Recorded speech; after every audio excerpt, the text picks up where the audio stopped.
என்னோட ஸ்டைலில் ஒரு டிஃப்ரெண்ட்டான ரெசிபி எப்படி செய்யலான்னு பார்த்துடலாமா? ஸோ இதை வந்து நீங்கள் லஞ்ச் பாக்ஸாகவும் ப்ரிப்பேர் பண்ணி கொடுக்கலாம் குழந்தைங்களுக்கு. அப்படி இல்லைனா ஒரு சைட் டிஷ்ஷாகவும் வந்து செஞ்சு கொடுக்கலாம். ரொம்பவே நல்லாயிருக்கும். செய்கிறது ரொம்ப ரொம்ப ஈஸிங்க. அதுக்கு நான் அடுப்பில் ஒரு கடாய் வச்சுருக்கேன். கடாய் நல்லா ஹீட் ஆனதும் 2 ஸ்பூன் அளவுக்கு கடலை எண்ணெயும் சேர்த்துக்குங்க. ஸோ நார்மலாக குழந்தைங்களுக்கு கொடுக்குறதா இருந்தால் கொஞ்சம் நல்ல ஹெல்த்தியான எண்ணெயில் செஞ்சு கொடுக்குறது நல்லது இல்லையா? அதனால் கடலை எண்ணெய் ஆட் பண்ணிக்கோங்க. 2 ஸ்பூன் அளவுக்கு சேர்த்து ஒரு பெரிய சைஸ் வெங்காயத்தை நல்லா பொடிசாக கட் பண்ணி சேர்த்துக்குங்க. ஸோ இது வந்து வதங்குறதுக்குள்ளே நம்ம ஒரு பேஸ்ட் வந்து ரெடி பண்ணணும். அதுக்கு ஒரு மிக்ஸி ஜார் எடுத்துருக்கேங்க. இந்த மிக்ஸி ஜாரில் ஒரு பழுத்த தக்காளியை வந்து ஆட் பண்ணிக்கலாம். ஸோ மீடியம் சைஸ் தக்காளியாக இருந்தால் போதும். இது கூடவே வந்து கொத்தமல்லி ஒரு கைப்பிடி அளவுக்கு சேர்த்துட்டு நல்லா ஃபைன் பேஸ்ட்டாக அரைச்சிக்கலாம். ஸோ சூப்பராக அரைச்சி எடுத்தாச்சுங்க. இப்போது இந்த சைடு பார்த்திங்கன்னா வெங்காயமும் ஓரளவுக்கு நல்லாவே வதங்கிடுச்சு. ரொம்ப வதங்கி வந்துடணும்னு அவசியம் கிடையாது. கலர் சேஞ்ச் ஆகி நல்லா சுருண்டு வந்தால் போதும். இப்போது 1/4 ஸ்பூன் அளவுக்கு இஞ்சி பூண்டு பேஸ்ட்டு சேர்த்து அதோட பச்சை வாசனை போகட்டும். ஸோ அதோட பச்சை வாசனை போனதுக்கு அப்புறமா நம்ம அரைச்சோம் இல்லையா பேஸ்ட்டு, அந்த தக்காளி கொத்தமல்லி இந்த பேஸ்ட்டை வந்து ஆட் பண்ணிக்கலாம். ஸோ நார்மலாக குழந்தைங்கனாலே வந்து இந்த லஞ்ச் பாக்ஸில் கொத்தமல்லி புதினா தக்காளிலாம் நல்லா தெரிகிற மாதிரி இருந்துச்சுன்னா அதை வந்து எடுத்து வந்து சாப்பிடுவாங்க. ஸோ அந்த பிரச்சனை இருக்கக்கூடாதுன்னு சொல்லி தான் நான் இந்த மாதிரி ட்ரை பண்ணுவேன். ரொம்பவே நல்லாயிருக்கும்.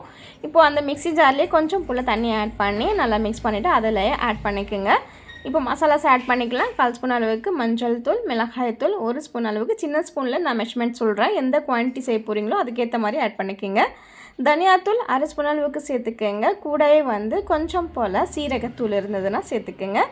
சேர்த்துட்டு நம்ம இது கூட தேவையான அளவு உப்பையும் சேர்த்துட்டு நல்லா மிக்ஸ் பண்ணி விட்டுக்கலாம். அதோட பச்சை வாசனை போகட்டும். ஸோ மசாலாஸோடைய பச்சை வாசனை போகணும். அதுக்கப்புறமா பட்டாணி ஒரு கைப்பிடி அளவுக்கு நல்லா முளை கட்டின பட்டாணி வந்து ஆட் பண்ணியிருக்கேங்க.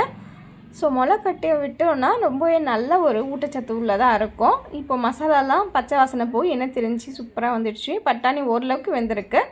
இப்போ இது கூடவே வந்து சோயா சங்க்ஸ் எடுத்துருக்கேங்க. இதுவும் வந்து ஒரு கைப்பிடி அளவுக்கு தான் எடுத்தேன். இது சுடுதண்ணில் நல்லா போட்டு நல்லா பிழிஞ்சு வாஷ் பண்ணி எடுக்கிறப்போ நல்லா பெரிய சைஸாக ஆகிடுச்சிங்க.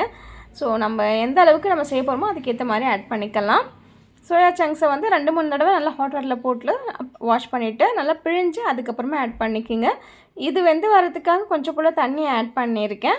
இது கூடவே வந்து ஒரு 1/4 ஸ்பூனை விட கொஞ்சம் அதிகமாக வந்து நம்ம வந்து கரம் மசாலா ஆட் பண்ணிக்கலாம். ஸோ சீரகத்தூள் ஆல்ரெடி நான் சேர்த்துட்டேன். இப்போ கரம் மசாலா தாங்க சேர்த்துருக்கேன் இந்த ஸ்டேஜில்.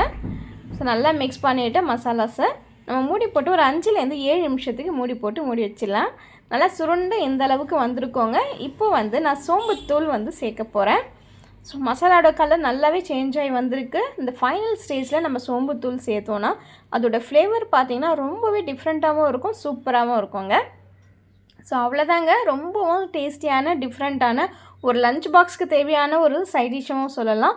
அப்படி இல்லைனா இதையே வந்து நீங்கள் சாதமும் போட்டு நல்லா பெரட்டி கொடுத்தீங்கன்னா சூப்பராக வந்து லஞ்சு காலியாகி வந்துடும்.